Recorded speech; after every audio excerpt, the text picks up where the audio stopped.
BDO Dugan और उनके साथ बैठे हुए हमारे स्कूल के मुख्य अध्यापक जी तथा यहाँ आए हुए लोगगण, आप सबको मेरा नमस्कार व स्वतंत्रता दिवस की हार्दिक शुभकामनाएं।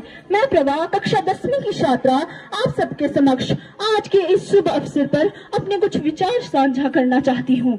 मुझे आशा है कि आप सब गौर से सुनोगे और उस पर अमल करोगे। आजादी दिलाने वालों का मानो एहसान, संभाल कर रखो ये है अपना हिंदुस्तान। केवल तिरंगा फहराना काफी नहीं होगा, देशभक्ति के गीत गाना काफी नहीं होगा, तैयार रहें देश की खातिर होने को कुर्बान। आजादी दिलाने वालों का मानो है एहसान। जब हिंदुस्तान आजाद हुआ था, आजादी का राज हुआ था, वीरों ने कुर्बानियां दी थी, भगत सिंह ने फांसी ली थी, इस मिट्टी की खुशबू ही ऐसी थी, तब नफरत नहीं खून की आंधियां बहती थी, हिंदू मुसलमान एक हुआ था, तब जाके हिंदुस्तान एक हुआ था। और आज इंसान छोटे छोटे टुकड़ों में बट रहा है, उसे एहसास नहीं परंतु स्वयं ही स्वयं के हाथों से कट रहा है। और एहसास होगा भी कैसे, क्योंकि आज उसके लिए नशा आराम है और लड़ना झगड़ना काम है। और फिर कोई उसे बुरा कैसे कहे, क्योंकि ये सब काम करने वाला आज का हर इंसान है। वैसे तो कैसे कहूँ मैं उसे एक इंसान जो नशा करता है न केवल स्वयं को बल्कि अपने साथ अपने परिवार और बच्चों की जिंदगी बर्बाद करने के लिए। अरे नशा करना ही है तो देशभक्ति का नशा करो, अपने देश को फिर से भ्रष्टाचार और सामाजिक बुराइयों से आजाद करने के लिए। और तू लड़ झगड़ के खुद को बहादुर मानता है, तुझे बता दो बहादुर वो थे जो लड़े जंग वीरों की तरह जब खून खोल फौलाद हुआ, जो लड़े जंग वीरों की तरह जब खून खोल फौलाद हुआ और मरते दम तक डटे रहे, तभी तो ये देश आजाद हुआ। हमारे वीर सेनानियों ने संघर्ष किया, कुर्बानियां दी, फांसी चढ़े, खून पसीना एक किया, ताकि आने वाली पीढ़ियां इस माटी पर चैन की सांस ले सके। और बात अगर देश पर आ जाए तो कुर्बानी देने से भी पीछे ना हटे। परंतु आज की वही पीढ़ियां जिनको हाथों में मोबाइल फोन और थाली में फास्ट फूड और जंक फूड जैसा खान पसंद है, प्राकृतिक सौंदर्य की कदर नहीं उनको, आज उन्हें प्लास्टिक से भरा कूड़ेदान पसंद है। आंखें खोलो, तुझे इसे अपनाना नहीं इसे मिटाना होगा। आंखें खोल, तुझे इसे अपनाना नहीं इसे मिटाना होगा। कठिन तो है ये परंतु कदम बढ़ाना होगा। हौसले बुलंद करो और रास्ते पर चल दे, हौसले बुलंद कर और रास्ते पर चल दे, तेरा फैसला हकीकत में बदल जाएगा। और तू उठकर अकेला पहल तो कर, देखकर काफिला खुद ही बन जाएगा। क्यों झगड़ता है तू, एकता बना, क्यों बंटता है तू, क्यों झगड़ता है तू, एकता बना, क्यों बंटता है तू। और बड़े अनमोल हैं ये खून के रिश्ते, इन्हें तू बेकार ना कर। बड़े अनमोल हैं ये खून के रिश्ते, इन्हें तू बेकार ना कर। और मेरा हिस्से का भी तू रख ले, पर मस्जिद और मंदिर पर झगड़ा करके अपना समय बर्बाद ना कर। ना हिंदू बड़ा है ना मुसलमान बड़ा है, ना हिंदू बड़ा है ना मुसलमान बड़ा है। जो इंसानियत का हाथ आगे बढ़ा रहा है वो इंसान सबसे बड़ा है, वो इंसान सबसे बड़ा है।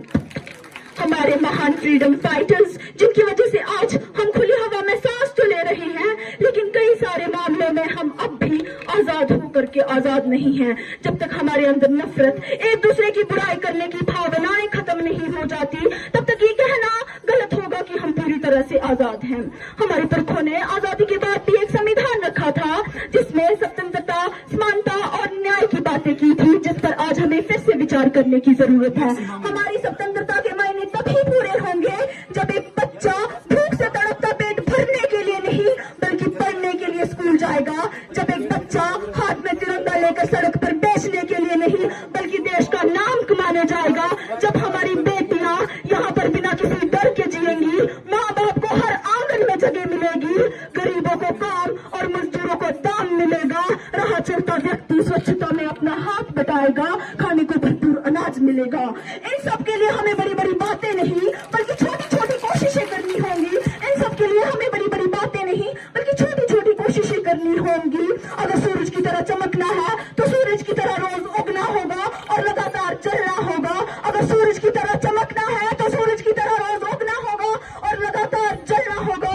हम कभी नहीं भूल सकते वीर भगत सिंह और चंद्रशेखर जैसे आजाद फाइटर्स को, जिन्होंने बहुत ही कम उम्र में देश को अपना बलिदान दे दिया।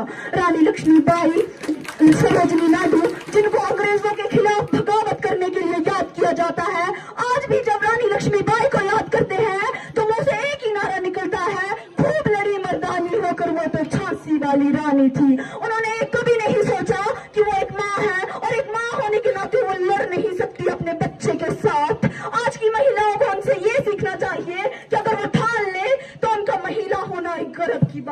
होगी। शहीद भगत सिंह कहते हैं कि बुराई इसलिए नहीं बढ़ रही है कि बुरा करने वाले लोग बढ़ रहे हैं, बुराई बल्कि बुराई तो इसलिए बढ़ रही है क्योंकि बुराई को सहन करने वाले लोग बढ़ रहे हैं। तो ना ही हमें कभी किसी के साथ बुरा करना चाहिए और ना ही किसी के साथ बुरा होता हुआ देखना चाहिए। कि हो गई ये तीर पर्वत से पिघलनी चाहिए, हो गई ये तीर पर्वत से पिघलनी चाहिए, हिमालय से कोई गंगा निकलनी चाहिए और मेरे सीने में जली आग या तेरे सीने में कहीं भी, परंतु देशभक्ति की ये आग जलती रहनी चाहिए। धन्यवाद। जय हिंद, जय भारत। आज दिन स्वतंत्रता दिवस पर अपने विचार साझा करना चाहती हूँ। जब आंख खुले तो धरती हिंदुस्तान की हो, जब आंख खुले तो धरती हिंदुस्तान की हो, जब आंख बंद हो तो यादें हिंदुस्तान की हो। हम मर भी जाए तो कोई गम नहीं, हम मर भी जाए तो कोई गम नहीं, मरते वक्त मिट्टी हिंदुस्तान की हो। हम आजाद हैं, हम आजाद हैं, ये आजादी कभी छीनने नहीं देंगे, तिरंगे की शान को कभी मिटने नहीं देंगे। कोई आंख भी उठाएगा जो हिंदुस्तान की तरफ, उन आंखों को फिर दोबारा दुनिया नहीं देखने देंगे। जब तक न खोला वो खून नहीं पानी है, जब तक न खोला वो खून नहीं पानी है, जो देश के काम न आए वो बेकार जुबानी है। सरफरोशी की तमन्ना अब हमारे दिल में है, देखना है कितना जोर बाजुए कातिल में है। जब भारत आजाद हुआ था, आजादी का राज हुआ था, वीरों ने कुर्बानी दी थी, तब भारत आजाद हुआ था। भगत सिंह ने फांसी ली थी, भगत सिंह ने फांसी ली थी, इंदिरा का जनाजा उठा था, इस मिट्टी की खुशबू ऐसी थी, तब खून की आंधी बहती थी। वतन का जज्बा ऐसा था जो सबसे लड़ता जा रहा था, लड़ते लड़ते जाने गई थी, तब भारत आजाद हुआ था। फिरंगियों ने ये वतन छोड़ा था, इस देश के रिश्तों को तोड़ा था, फिर भारत को दो हिस्सों में बांटा था। एक हिस्सा हिंदुस्तान था, दूसरा पाकिस्तान कहलाता था। सरहद नाम की रेखा खींची थी जिसे कोई पार न कर पाया था, न जाने कितनी माएं रोई थी, न जाने कितने बच्चे भूखे सोए थे, न जाने कितने वीरों ने अपनी जान गंवाई थी, तब जाकर मेरे भारत ने सही स्वतंत्रता पाई थी। आज तिरंगा फहरा है अपनी पूरी शान से, हमें मिली आजादी वीर शहीदों के बलिदान से। सर फक्र से उड़ जाता है जब जब तिरंगा लहराता है, इस देश के वीर शहीदों की ये तिरंगा याद दिलाता है। काले गोरे का भेद नहीं, इसे दिल से हमारा भाता है, कुछ और ना आता हो हमको, हमें प्यार निभाना आता है। इस तिरंगे की शान को इन्हें बढ़ाना आता है, इस तिरंगे की शान को इन्हें बढ़ाना आता है। जो गलत नजर उठाएगा मेरे वतन की तरफ, जो गलत नजर उठाएगा मेरे वतन की तरफ, तो उसे झुकाना आता है। और हम हिंदुस्तान की बेटियां हैं साहब, और हम हिंदुस्तान की बेटियां हैं साहब, इन चूड़ियों वाले हाथों को भी हथियार उठाना आता है। जय हिंद, जय भारत।